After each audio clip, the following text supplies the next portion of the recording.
$150,000 to go towards giving them a home. But meanwhile, you got people constantly asking Kamala Harris and the rest of these what you want to call it, I don't know what to call them. The people that's in power, that's making rulings over our lives, they're asking for reparations and can't get them. But meanwhile, you got people coming into this country that's committing crimes. They're committing crimes coming into this country. And they getting rewarded with 40 acres and a mule. $150,000 towards getting them a house? 0 interest? Take the what and leave the what? So Mexicans don't like blacks because I was talking to Mexican. I said, why y'all don't like black people? He said, black people, we're quick to turn on each other. You know what I mean? He said, when a Mexican come in, like we in jail, and he showed me. He said, let's sit right here and watch. So they bring new people in. He said, watch this. When a Mexican come in, other Mexicans run to the door, help him with his bag. When a white guy come in, white people go out there, help him out, get him situated. When a black person come in, all the black people sit back and say, that nigga might be a snitch, or he might be touching kids. We criticize you before you come through the door. And he said, that's why I don't deal with black people. America never intended black people to be here long term. They never intended us to be here long term. In their opinion, we have worn out our welcome. So to help usher us out the way, they're going to bring the migrants in to exhaust all of the remaining social services so there's none left for us. They're going to take over all of the available industry jobs, low pay and labor jobs, so there's nothing available for us. Asians have already been chosen by the white power structure to be the priority minority. So the Asians are set. Yeah. The Native Americans have their reservations. Latinos are the migrants. Indians are already doing well, East Indians. Arabs already have their stake. Who are the only people in America who do not control any part of the American economy? It's the American African. It's black folks. Peace to all my gods and goddesses. It's the God MarcoJah on another episode of the MarcoJah monologue tapes. It feels so good to say that. This tape is called The New Migrant Class, and I wanted to get on this topic. I as well wanted to focus on more relevant topics of what is going on as well now in this country. It's a lot going on, and as well, I wanted to touch on how the African diaspora, Black Americans as well should feel about the migrant class. In this tape, I did drop those 3 videos on certain points of what Dr. Umar Johnson has spoken about the what they call, I guess, the migrant crisis. And then as well, Hassan Campbell as well had his 2 cents to say about in California, migrants are getting home loans with 0 interest in California. And then I did as well dropped a video too with YSL Woody explaining why some Mexicans do not like black people. Now, us black people and Mexicans, we always had a relationship, especially with the black people that are from Texas and other areas that are in the Southwest, and as well in the Georgia and Carolina areas. we do have a lot of interaction and a lot of Mexicans, a good Mexican populations. I as well hear that there are a lot of Mexicans in Chicago, New York as well on the East Coast, and as well talking on the East Coast as well. So I would say through my experience, because you have Mexicans that come to this country, and especially where I'm at in the Raleigh-Durham, North Carolina area, which is one of the fastest growing cities, it's a lot of Mexicans and a lot of other people from the Latin world out here. They don't speak any English at all, but I would say where I'm originally from in Fayetteville, North Carolina, it was more Chicanos, more Mexican Americans that spoke English. But out here, and as well, just lately now too, there's been a lot of different people immigrating out here, and you can't just be ignorant and just say that the migrants are just Mexican and other people from the Latin world. But I heard that it's African people coming here, it's Chinese people coming over here, and that's from what I'm seeing.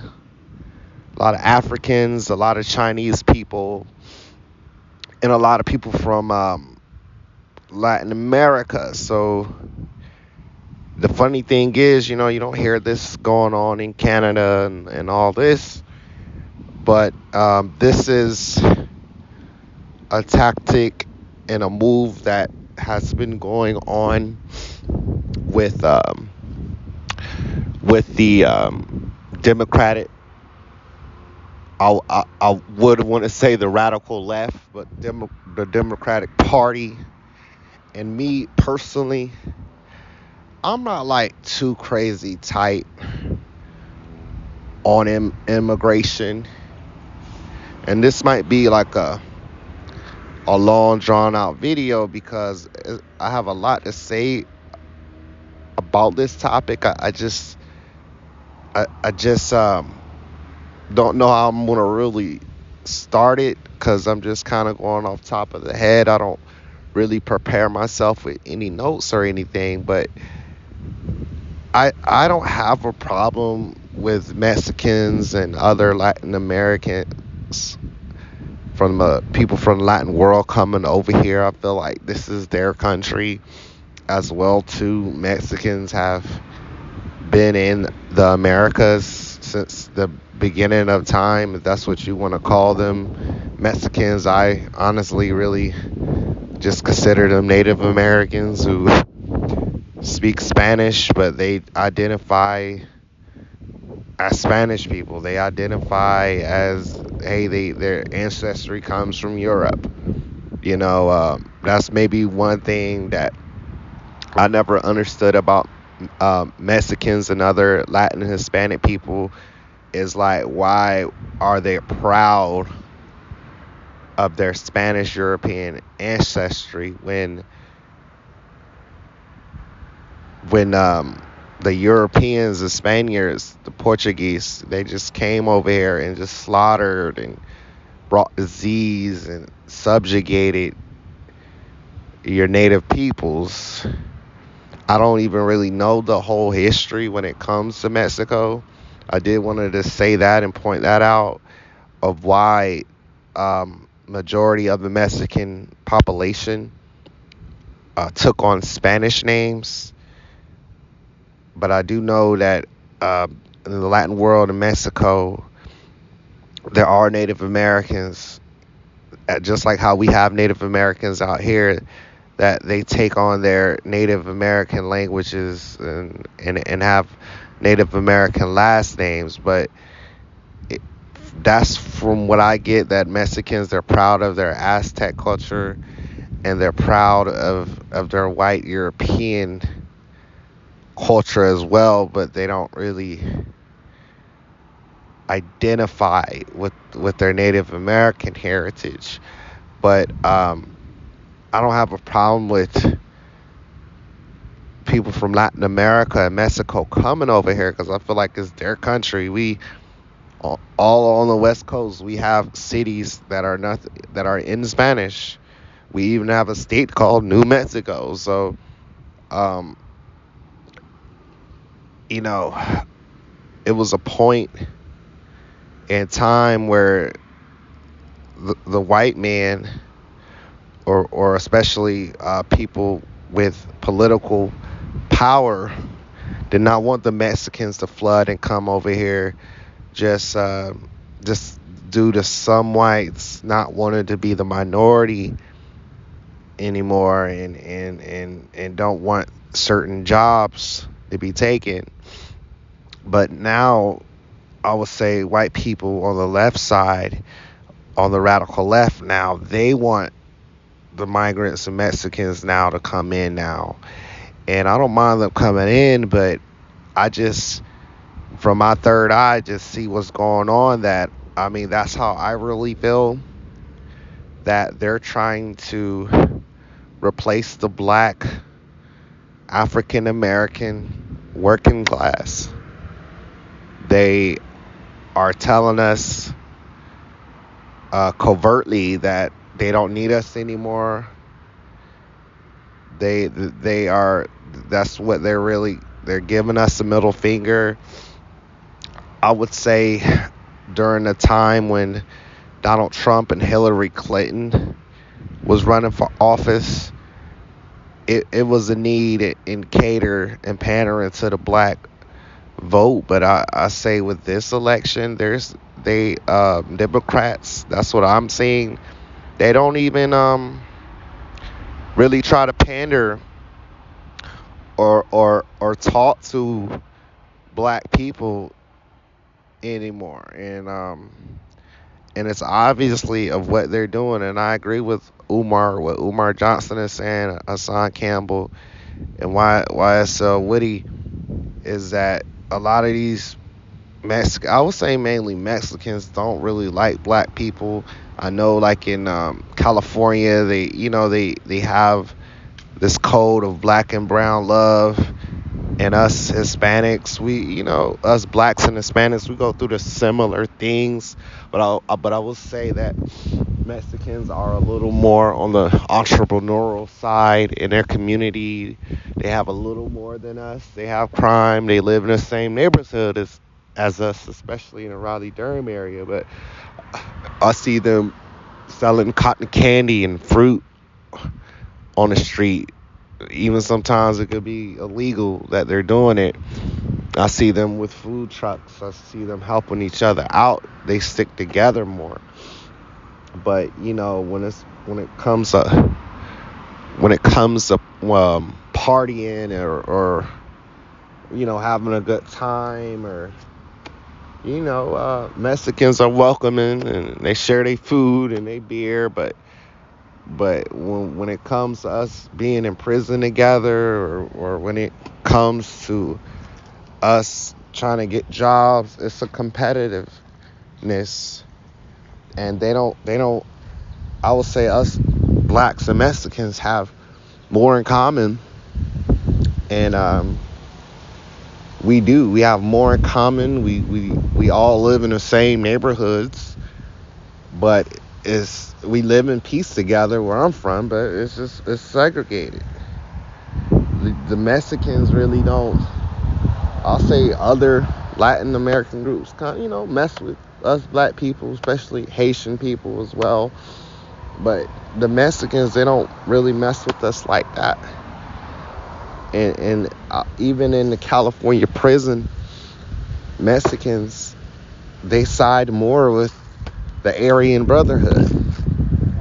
The white prison gangs, the Mexican gangs in the prisons, they side with the whites in the California prison system. So that's how I always felt when it comes to Mexicans, is that, not to say all of them are prejudiced against us or racist, but they don't look at They don't look at us like we're their distant relatives when we are. They don't.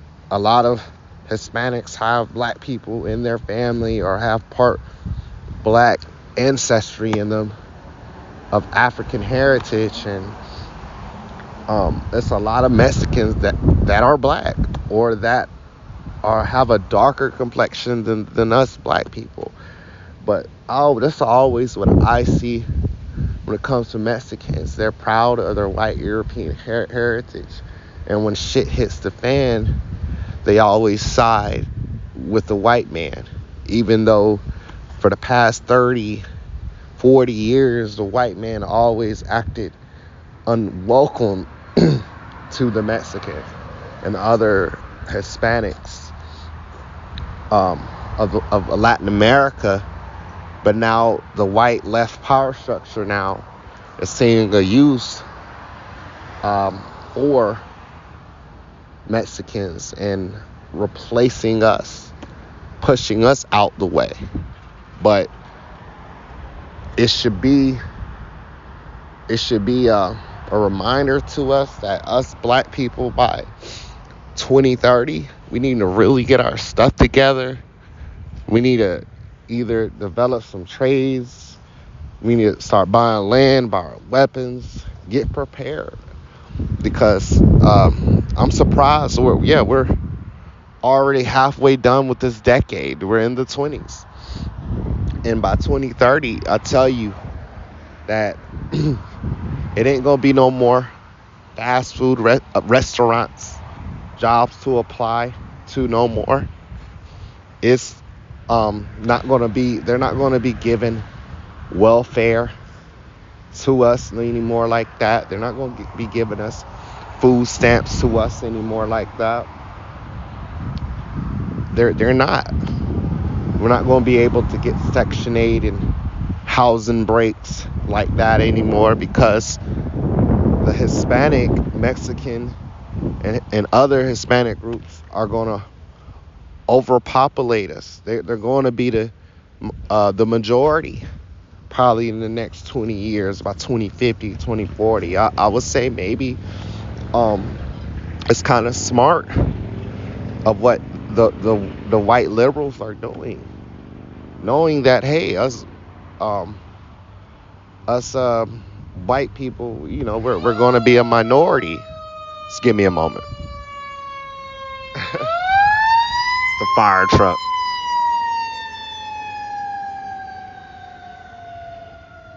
But the white liberal power structure already know that, hey, in the next couple years, we're going to be a minority. So we might as well pass the torch to the Mexicans in the power structure. And the Mexicans that's what I don't understand about a lot or most Mexicans, is why they always side with the whites when we each other, us Mexican and black people, have more in common and live with each other.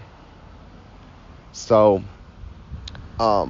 that's what I just think about this new, what I call the new migrant class or whatever. But that's what during this time, that's what I noticed. I've been noticing, especially out here, where it's not like crazy like how in other cities are, but like everywhere I go, man, I see a lot of Hispanic people moving out here, and they don't speak a lick of English, and they're getting jobs at Burger King. They're, especially where I'm at, right off.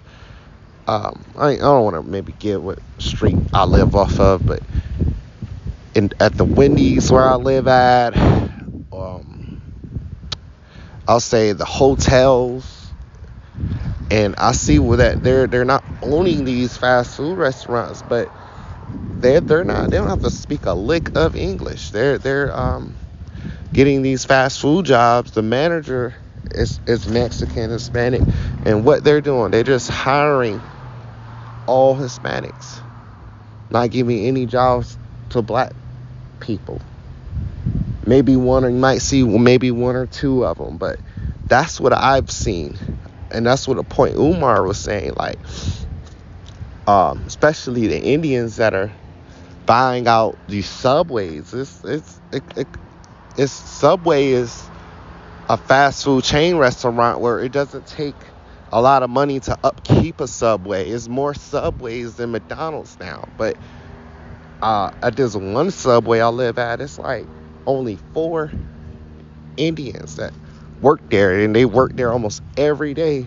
Obviously, they could use more help, but they're just hiring their own.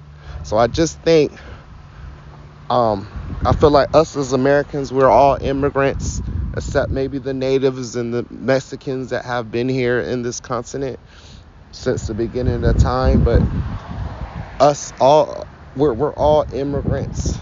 I don't think there's nothing wrong with being an immigrant and being an immigrant and trying to better your life. But what the liberal Democratic Party is doing, giving them more rights, more help, more access, is and covertly trying to replace the black working class, when a lot of us black people are doing good, but a lot of us are not. But it's going to destroy the black. It's going to destroy the black community, man. It is. And I'll say by 2030, it really is. I'll be about 39 years old in 2030. So it's really sad, man. It's really sad. Like, us as black people, us as people in the African diaspora, we built this country. We were slaves. We were in every war, and it's just a shame how this country does treat my people. But I just believe that us black people, we need to start buying land, live in more rural areas where we can farm, and then some of us, we need to immigrate. We need to get jobs overseas. We need to spread our feet. I always said that for us African Americans, we need to start immigrating more.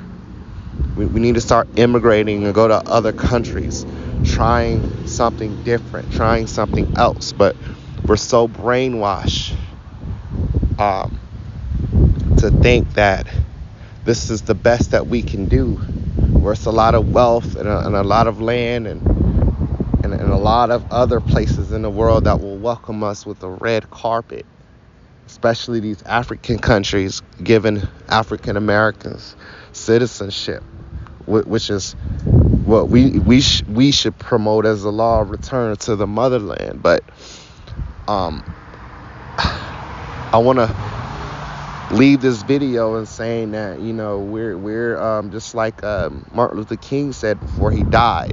One of his last speeches, he said he just, when he was pushing that immigration and working with the government, he said, and working with the Democratic Party, he said, I fear that I have, I'm going to leave my people in a burning house. And I mean, a lot of us are woken up. It's no excuse.